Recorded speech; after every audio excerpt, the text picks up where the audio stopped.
ہم اور آپ ایک چیز کو مانتے ہیں، تسلیم کرتے ہیں کہ سماج اور سوسائٹی کی ایک بنیادی اینٹ وہ اس دنیا میں عورت ہے۔ عورت وہ بیوی کی شکل میں ہو، ماں کی شکل میں ہو، بیٹی یا بہن کی شکل میں ہو، جس صورت میں بھی ہو، عورت ہمارے سماج کی ایک بنیادی اینٹ ہے، ریڑھ کی ہڈی ہے۔ یہی چیز ہم دیکھتے ہیں کہ آدم علیہ السلام کو جنت میں جب تک وہ رہے، جس چیز کی کمی محسوس ہوئی وہ ایک عورت، ایک بیوی کی کمی محسوس ہوئی۔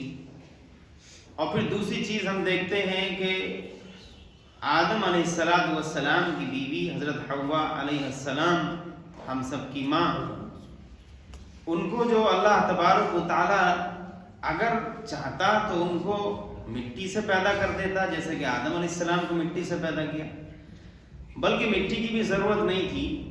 اگر چاہتا تو کن فیکن، اللہ کا تو کلمہ کہ ہو جا، تیار ہو گئی، یہ بھی کر سکتا تھا، لیکن ایسا نہیں کیا، بلکہ آدم علیہ السلام کی بیوی حضرت حوا یعنی اس عورت کو اللہ نے آدم کی پسلی سے پیدا کیا، اور وہ پسلی بھی کون سی؟ بالکل دل کے قریب سب سے اوپر والی جو پسلی ہوتی ہے، اس سے پیدا کی۔ اس میں بہت سی حکمتیں ہیں، بڑی مصلحتیں چھپی ہوئی ہیں، بڑے راز چھپے ہوئے ہیں کہ ایک عورت کو پیدا کرنے کی جب باری آئی تو اللہ تبارک و تعالیٰ نے مرد کی دل کے قریب کی وہ پسلی، اس کا انتخاب فرمایا، اس سے پیدا کیا۔ اس کا صاف مطلب یہ ہے کہ پیدا کرنے کا مقصد یہ تھا کہ عورت اور مرد کے دل کا رشتہ، بیوی اور مرد کے دل کا رشتہ نہایت ہی قریبی رشتہ ہے، ایک دوسرے کے ساتھ انسیت اور محبت ان کی پیدائشی ہے، تخلیقی ہے، یہ ہمیشہ برقرار رہنی چاہیے۔ قرآن کریم میں اللہ تبارک و تعالیٰ نے یہ بات ارشاد فرمائی، اپنی علامات، اپنی نشانیاں، اپنی قدرت کی کاریگری اس کو بتایا ہے۔ وَمِنْ آيَاتِهِ أَنْ خَلَقَ لَكُم مِّنْ أَنفُسِكُمْ أَزْوَاجًا، کہ لوگوں، اللہ کی نشانیوں میں سے ایک بڑی نشانی یہ ہے کہ اس نے تمہارے ہی لیے اور تم ہی میں سے تمہارے جوڑے پیدا کر دیے، تمہارے لیے تم ہی میں سے تمہارے جوڑے بنائے، پیدا کیے۔ کیوں؟ لِتَسْكُنُوا إِلَيْهَا، تاکہ تمہیں ان کے پاس جا کر کے سکون ملے۔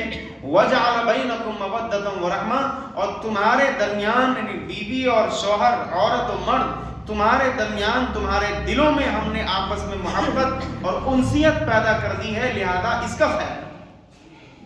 یہ اللہ تبارک و تعالیٰ کی طرف سے ایک نعمت اور ایک احسان کا تذکرہ ہے قرآن میں۔ اس سے صاف پتہ لگتا ہے کہ عورت اور مرد یہ دونوں ہی سماج کے لیے بالکل ایک پہیے کی طرح ہیں۔ اسی کو قرآن میں، حدیث میں جو بیوی کے لیے یا شوہر کے لیے جو لفظ استعمال کیا جاتا ہے، زوج، زا واو جیم، زوج کا لفظ استعمال کیا جاتا ہے، اس کا مطلب ہوتا ہے جوڑا، معاون، مددگار، کہ جس طریقے سے آسمان کا جوڑا زمین ہے، اور اسی طریقے سے ہم دیکھتے ہیں اپنی دنیاوی زندگی میں گاڑی کے دو پہیے ہوتے ہیں، دو جوڑے ہوتے ہیں۔ اگر گاڑی کے دونوں پہیوں میں سے ایک اگر خراب ہو جائے، ایک کو آپ نکال دیں، ظاہر ہے ڈس بیلنس ہو جائے گی، وہ گاڑی چل نہیں سکتی۔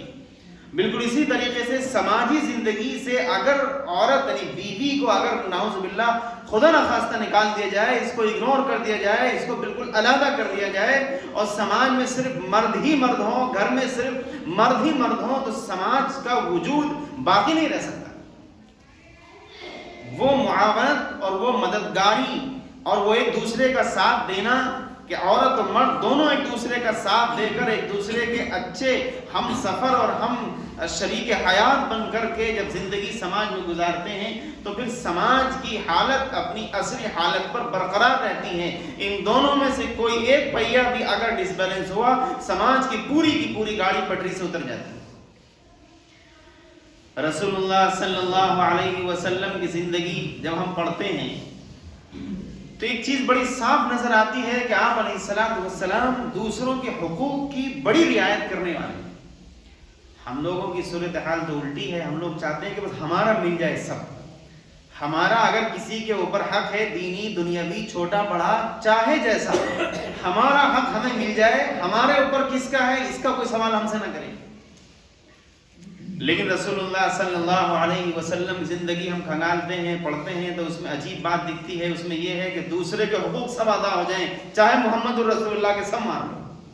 وہاں یہ چیز نظر آتی ہے کہ دوسروں کے حقوق کی اتنی رعایت رسول اللہ صلی اللہ علیہ وسلم کیا کرتے تھے.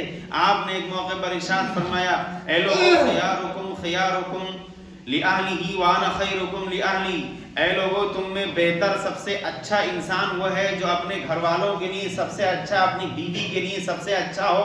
وانا خیرکم لأہلی، اور میں تم میں اپنی بیوی کے لیے سب سے اچھا انسان ہوں، سب سے اچھا آدمی اپنی بیوی کے لیے میں ہوں.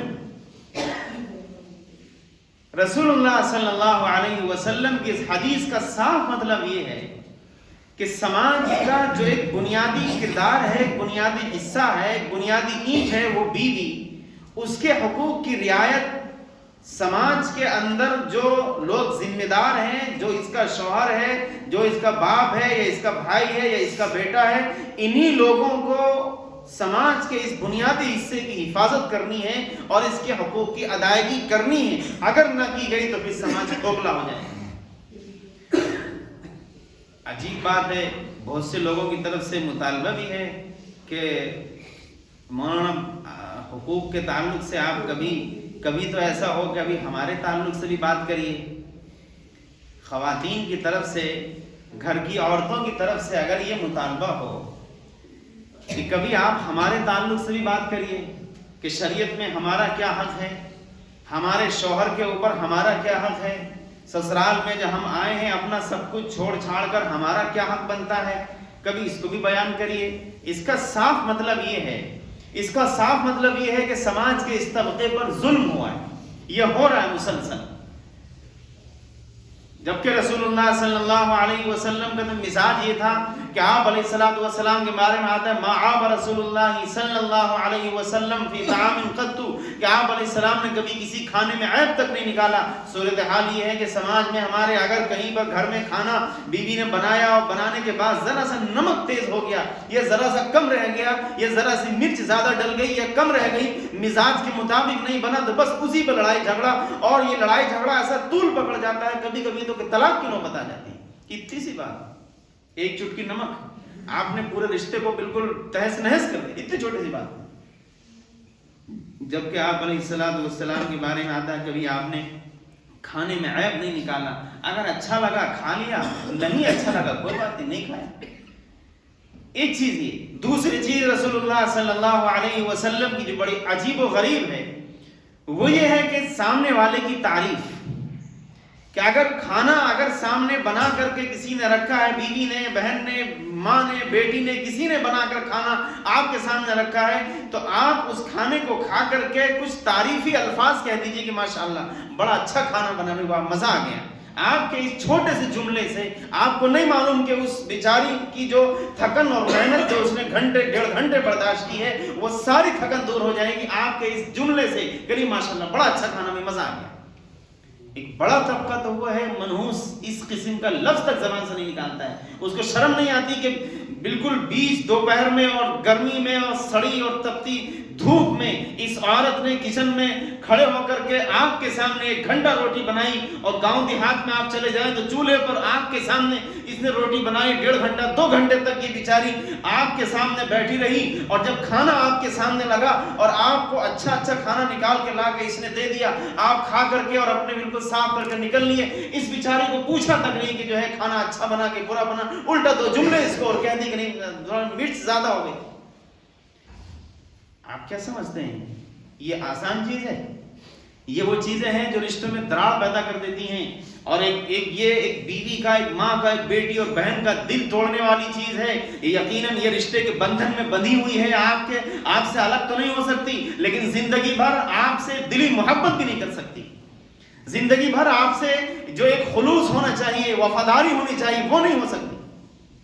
اس لیے ان چھوٹی چھوٹی چیزوں پر ہمیں توجہ دینی ہے. رسول اللہ صلی اللہ علیہ وسلم نے ایک موقع پر ارشاد فرمایا کلکم راع وکلکم مسئول عن رعیتی، اے لوگوں تم میں سے ہر شخص جو ہے ذمہ دار ہے اس کو اپنے ماتحتوں کا خیال رکھنا چاہیے، ان کے تعلق سے قیامت میں سوال ہوگا۔ ظاہر ہے کوئی آدمی اگر ذمہ دار ہو، کوئی چرواہا، لفظ راعن کا لفظ حدیث میں بولا ہے، اس کا مطلب ہوتا ہے چرواہا۔ چرواہے کی ذمہ داری ہوتی ہے کہ وہ اپنی بھیڑ یا بکریوں کو ایسی جگہ لے کر جائے چرانے کے لیے جہاں پر ہری بھری گھاس ہو، پانی پینے کے لیے ایسی جگہ پر لے کر جائے جہاں پر اچھا پانی پینے کے لیے میسر ہو، اپنی ان بھیڑ کو، ان بکریوں کو موسم کی گرمی سردی موسم کے اثرات سے محفوظ رکھے۔ اسی طریقے سے دشمن کی طرف سے جو نقصان یا کوئی مصیبت اور اندیشہ پہنچنے کا امکان ہو اس دشمن کے خطرے سے محفوظ رکھے۔ یہ ایک اچھے چرواہے کی ذمہ داری، بالکل یہی ذمہ داری گھر کے اس شوہر کی ہے، اس ذمہ دار کی ذمہ داری ہے کہ اپنے گھر میں کھانے پینے کے انتظامات اچھے رکھے، پہننے اوڑھنے بچھونے کے انتظامات اچھے رکھے، رہنے سہنے کے انتظامات اچھے رکھے، تربیت و تعلیم کے انتظامات اچھے رکھے۔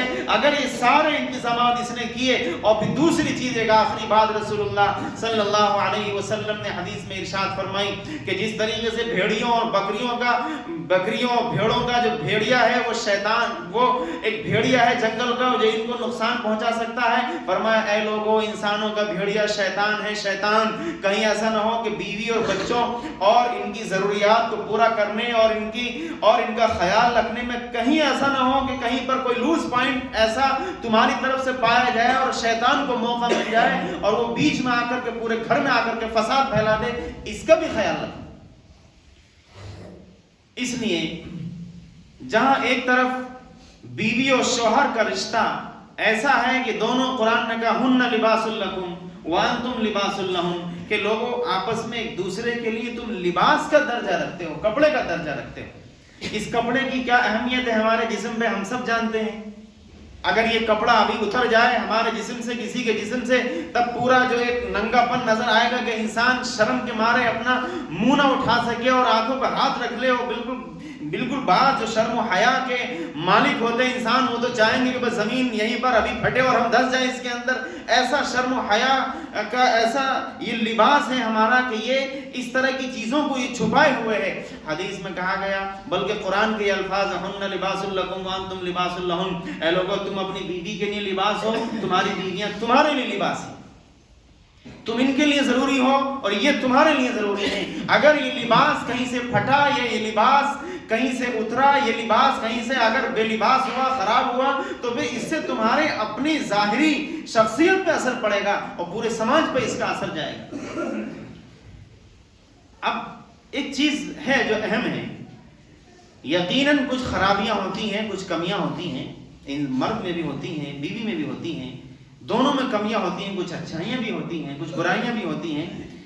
آپ صبح سے لے کے شام تک صرف برائیوں پر ہی نظر کرتے چلے جائیں، اچھائیوں کی طرف آپ کی نظر ہی نہ جائے، یا کوئی بیوی صرف اپنے شوہر کی برائیوں پر ہی نظر رکھے، اچھائیوں کی طرف اس کی کوئی نظر نہ جائے، یہ بھی ناانصافی ہے۔ قرآن نے کہا عسیٰ ان تکرہوا شیئا فہو خیر لکم وعسیٰ ان تحبوا شیئا فہو شر لکم، کہ بہت سی مرتبہ ایسا ہوتا ہے کہ کوئی چیز ہے جو تمہیں بظاہر بری لگ رہی ہے لیکن وہ اچھی نکل آتی ہے، اسی طریقے سے کوئی چیز بظاہر بڑی اچھی لگ رہی ہے وہ آگے چل کر کے بری ثابت ہوتی ہے۔ معلوم یہ ہوا کہ اے لوگوں اچھائیوں کی تعریف کرتے ہوئے، ان کو قبول کرتے ہوئے، ان کو سراہتے ہوئے زندگی گزارو، برائیوں کو نظر انداز کرو، تبھی زندگی گزر سکتی ہے، ورنہ اگر برائیوں پر دھر پکڑ شروع کر دی تو پھر یہ زندگی جہنم بن جائے گی۔ ایک اور بات جو سماج میں عام طور پر پھیلی ہوئی ہے وہ ہے خاص طور پر ساس کی طرف سے، نند کی طرف سے، یعنی شوہر کی جو ماں ہیں یا شوہر کی جو بہن ہیں یا اور جو رشتے ناتے کی جو دوسری خواتین گھر کی، وہ اس لڑکی جو بیچاری نئی نویلی دلہن ہمارے یہاں دلہن بن کر آئی ہے، اس کا جینا حرام کر دیتی ہیں کہ نہیں بھابھی آپ کی واشنگ مشین سے بڑی آواز آتی ہے، اچھی نہیں تھی آپ کے ابا نے۔ کیوں؟ اتنا ہی شوق سے تو اپنے ابا سے کہہ کے منگوا لیا ہوتا، اتنا ہی شوق تھا واشنگ مشین چلانے کا یا کوئی چیز چلانے کا تو اپنے ابا سے کہہ کے منگوا لیتی، دوسرے گھر پہ کیوں نظر ہے؟ یہ وہ چیزیں ہیں رسول اللہ صلی اللہ علیہ وسلم نے سختی سے منع فرمایا، لوگوں اپنے بیوی کے میکے والوں کو برا بھلا نہ کہو، چونکہ ہر بیوی، ہر لڑکی، اس کے میکے والے، اس کے باپ، اس کے بھائی، اس کی ماں، اس کی بہن اس کے لیے ہیرا ہوتے ہیں۔ اے لوگوں تم میں سے کوئی اپنی بیوی کے میکے والوں کو برا بھلا نہ کہے، اس سے رشتے ٹوٹتے ہیں۔ اس لیے یہ چیزیں ہیں. بعض موقعوں پر ایسا ہوتا ہے کہ صرف شوہروں کو، جو مرد لوگ ہیں، ان کو یہ بات یاد رہتی ہے کہ حدیث میں رسول اللہ صلی اللہ علیہ وسلم نے ارشاد فرمایا کہ اگر میں کسی کو اللہ کے علاوہ کسی کو سجدہ کرنے کی اگر اجازت دیتا، حکم دیتا، تو میں بیوی سے کہتا کہ وہ اپنے شوہر کو سجدہ کرے. یعنی یہ مقام اور یہ مرتبہ ہے شوہر کا. یہ حدیث سب کو یاد ہے، مجھے بھی یاد ہے، آپ کو بھی یاد ہے، ہر شادی شدہ کو یہ یاد ہوتی ہے اور یہی ہمیشہ یاد رہتی ہے. لیکن وہ یہ بھول جاتے ہیں کہ رسول اللہ صلی اللہ علیہ وسلم نے کیا کہا ہے کہ اسکنوہن من حیث سکنتم، اے لوگوں اپنی بیویوں کو لے کر کے وہیں پر رہو جہاں تم رہ رہے.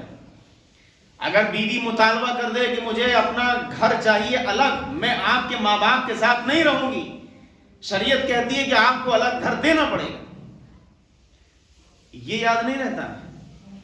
بیوی اگر یہ کہہ دے کہ آپ کا بچہ جو میرے جسم سے پیدا ہوا، آپ ہی سے پیدا ہوا، لیکن بچہ یہ آپ کا ہے، اس کا خاندان آپ سے جڑے گا، میں اس کو دودھ نہیں پلاؤں گی، آپ مجبور نہیں کر سکتے.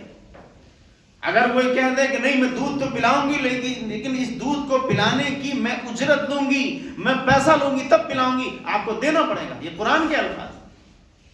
یہ بات نہیں یاد رہتی.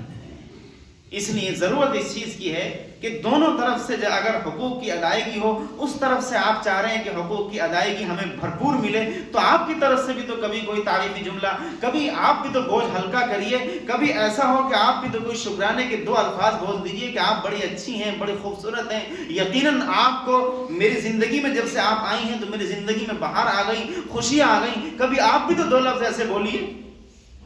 لوگ اس کو بزرگی کے خلاف سمجھتے ہیں اور سمجھتے ہیں کہ یہ ہمارے عہدے کے خلاف ہے، ہم ایسا کیوں کہیں. لوگ سماج میں بیوی کے غلام کہلائیں گے، آپ غلام نہیں کہلائیں گے. آپ اگر یہ کام کریں گے تو محمد الرسول اللہ کے غلام کہلائیں گے.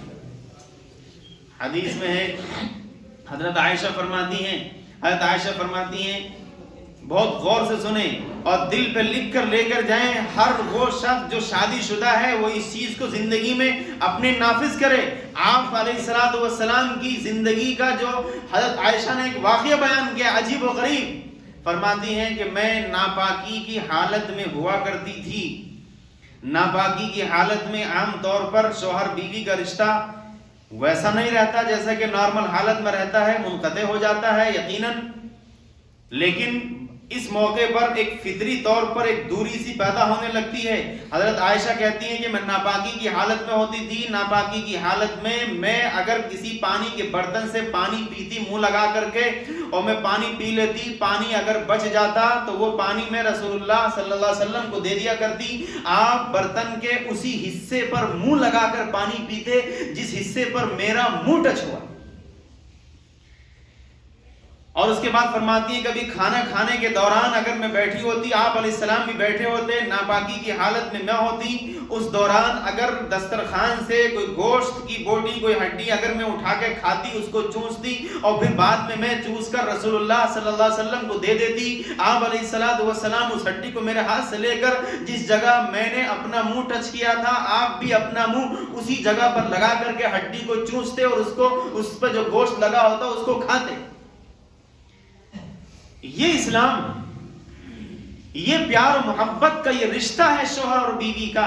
ظاہر ہے یہ پورا سب کچھ سب کچھ چھوڑ چھاڑ کر کے آپ کے بھروسے یہاں آئی ہے اور آپ بھی اس کو اگنور کر رہے، سپورٹ نہیں کر رہے، تو پھر اس کا تو کوئی مطلب نہیں بنتا لانے کا. پھر کیوں لانا؟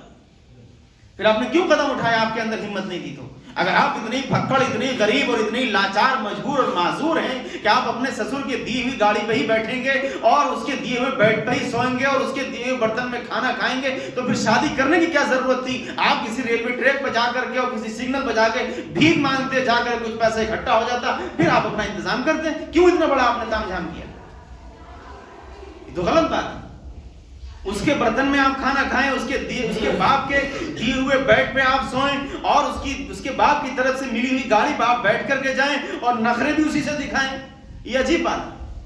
ہمارا کھائے، ہمارا پیے اور سب کچھ ہمارا استعمال کرے، گالی بھی ہمیں کو دے. یہ تو انسانیت کے بھی خلاف ہے.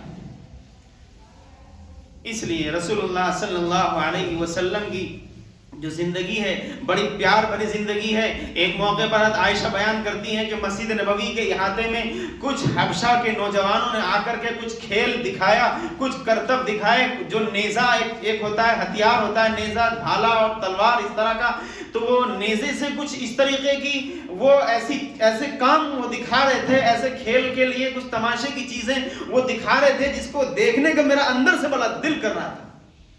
رسول اللہ صلی اللہ علیہ وسلم نے میری خواہش کو بھانپ لیا اور آپ علیہ الصلوۃ والسلام ایسے کھڑے ہو گئے, مسجد کی دیوار سے لگ کے ایسے کھڑے ہو گئے, اور پیچھے سے میں آئی اور میں نے آ کر کے آپ علیہ الصلوۃ والسلام کے کندھے اور گردن کے بالکل قریب سے ایسے میں جھانک کر دیکھتی رہی, اور پورا کھیل جب تک میرا دل چاہا میں دیکھتی رہی, اور رسول اللہ صلی اللہ علیہ وسلم مجھے دکھاتے رہے, اپنی جگہ سے نہیں ہلے.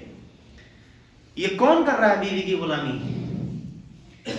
ہم لوگوں کو تو تانا یہ لگ جائے گا ذرا سی بات میں کہ آپ غلام ہیں, آپ زن مرید ہیں, آپ یہ کون یہ غلامی نہیں, یہ غلامی نہیں ہے, یہ محبت ہے. ایک بیوی جو سب کچھ چھوڑ کر آئی ہے, اس کی خواہشات, اس کے جذبات کا خیال یہ محمد الرسول اللہ نے بالکل وہ خیال رکھ کے دکھایا اپنی امت کو کہ اے لوگوں, یہ سماج کی بنیادی اینٹ ہے, یہ ریڑھ کی ہڈی ہے, اگر اس کو اگنور کیا گیا تو پورا سماج یہ کھوکھلا ہو جائے گا, تباہ ہو جائے گا. ایک موقع پر رسول اللہ صلی اللہ علیہ وسلم کا واقعہ وہ بیان کرتی ہیں کہ رسول اللہ صلی اللہ علیہ وسلم میں اور آپ جا رہے تھے, میں نے اور آپ نے دوڑ میں مقابلہ کیا. میں چونکہ جسمانی طور پر ہلکی پھلکی اور پھرتیلی تھی, میں دوڑ میں آگے نکل گئی, مقابلے میں جیت گئی. آپ علیہ السلام ہار گئے. اس کے بعد پھر کبھی ایک موقع آیا اور پھر میرا اور آپ علیہ السلام کا دوڑ میں مقابلہ ہوا. آپ نے کہا عائشہ چلو دوڑ ہو جائے. چلیے ٹھیک ہے. میں اور آپ علیہ السلام دوڑ میں مقابلہ کرنے لگے. اس بار چونکہ میں تھوڑی ہیلدی ہو گئی تھی, جسمانی طور پر میں تھوڑی بھاری تھی. آپ علیہ الصلوۃ والسلام کا میرا دوڑ کا جب مقابلہ ہوا تو آپ جیت گئے, میں ہار گئی. آپ نے فرمایا عائشہ بدلہ اتر گیا. ایک صحابی ہیں, انہوں نے پوچھا حضرت عائشہ سے پوچھا کہ بتائیے اللہ کے رسول صلی اللہ علیہ وسلم کی گھریلو زندگی کیسی تھی؟ فرمایا گھریلو زندگی بالکل جیسے ایک عام انسان کی ہوتی ہے کہ آپ گھر آتے تو گھر آنے کے بعد گھر کے کاموں میں لگ جاتے. کبھی کوئی جوتا اگر ٹھیک کرنا ہوتا تو اس کو گانٹ دیتے, کسی چارپائی میں اگر رسی ٹھیک کرنی پڑ جاتی تو اس کو صحیح کر دیتے, کوئی سامان باہر سے لانا ہوتا تو سودا لا کر کے دے دیتے. گھر کے کاموں میں آپ پوری طریقے سے ہاتھ بٹاتے. نماز کا وقت ہوتا نماز پڑھنے چلے جاتے ایک عام انسان کی طریقے سے. ورنہ چاہتے تو یہ کہہ سکتے تھے کہ عائشہ اور اے میری ازواج مطہرات, میں نبی ہوں, محمد الرسول اللہ ہوں, میرا خاندان اعلیٰ ہے, میں اللہ کا سب سے بڑا اور سب سے اعلیٰ, سب سے افضل, سب سے آخری نبی ہوں. میرا مقام مرتبہ تم جانتی نہیں ہو, ابھی زندگی بھر میری خدمت کرو, میری غلامی کرو. چاہتے تو وہ یہ کہہ سکتے تھے, لیکن نہیں. وہاں تو صورتحال یہ تھی کہ عائشہ آپ علیہ الصلوۃ والسلام سے ناراض ہو جاتی تھی.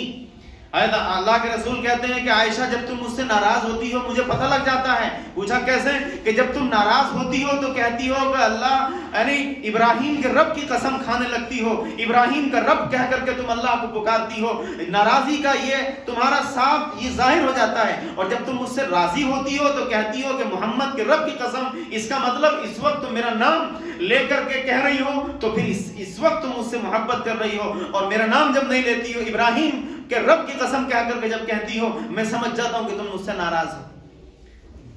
آپ کہنے لگے کہ ایک نبی سے ناراض ہے, یہ نبی سے ناراض, یہ نبی نبوت آپ ایک منٹ کے لیے ادھر رکھ دیجئے. یہ شوہر بیوی کا رشتہ ہے, شوہر اور بیوی کا رشتہ ہے. ایک موقع پر آپ علیہ الصلوۃ والسلام کی بیوی ہے صفیہ, انہوں نے کچھ کھانے کے لیے بڑا اچھا کھانا بنانا جانتی تھی, کھانا بنا کر کے بھیجا. اور کھانے کا وہ پیالہ جیسے ہی پہنچا آپ علیہ السلام کے پاس, آپ علیہ الصلوۃ والسلام کی باری حضرت عائشہ کے گھر تھی.